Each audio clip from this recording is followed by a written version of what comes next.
Walcott's poems convey his struggles in feeling accepted in his homeland, in finding his own identity, in understanding the history of his people, and with that, validating this history to those who are skeptical. He conveys these themes through the use of specific key words that, when used in repetition, inform the reader of the lens in which to read the work of literature. I chose to analyze Walcott's Homecoming, Aunts Lorraine, through the keyword homecoming.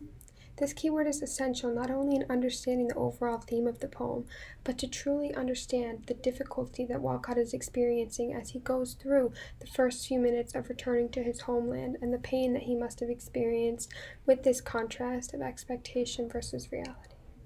When I first read the title of Walcott's poem, the word homecoming conjures images of familiar faces, of nostalgia, of joy in returning to a land where you once grew up in. However, it becomes very clear as Walcott goes on that this is not the case for him.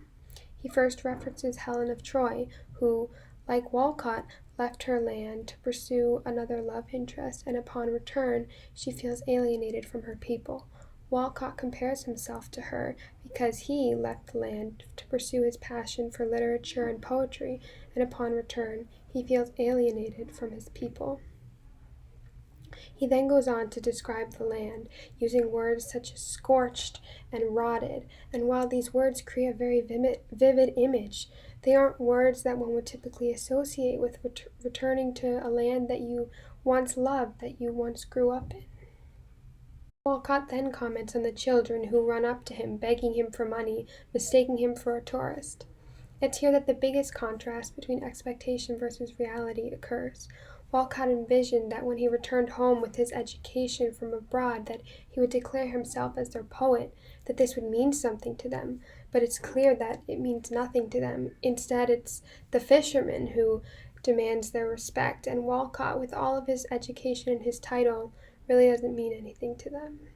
Back to this idea of homecoming, our expectations that this will be happy, that it will be a nostalgic experience, clashes with this disillusionment that he faces, this disappointment and the lack of respect that he hoped that he would get. And through the lens of homecoming, we can really understand that pain more than we would have been able to without really delving into the keyword. His homecoming also begs the question of who is Walcott's audience? He's returning home. He has the unique opportunity, being a native from the land, to portray the land in a beautiful, more positive way to those who don't know. But he doesn't do this, and he's also not writing to Western audiences, so really, who is his audience? The Sea is History takes a deeper dive into Walcott's second theme of validating the history of a displaced people.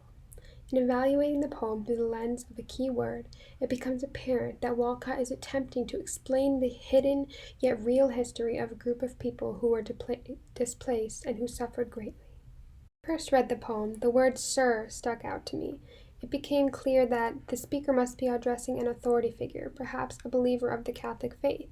And going back to Walcott's keyword of history, the speaker must be trying to persuade or convince this authority figure that their history is valid. So in order to do that, they would use different references that might make the history more understandable to the authority figure.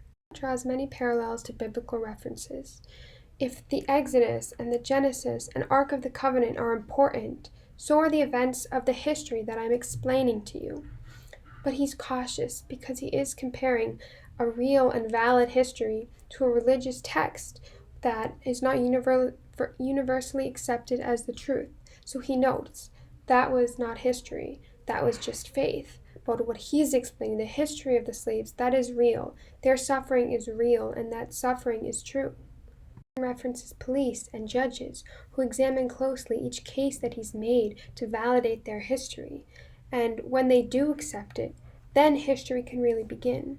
So Walcott has achieved his goal, but there's irony in it. Is history only valid? Is it only real if it's accepted by authority figures in power?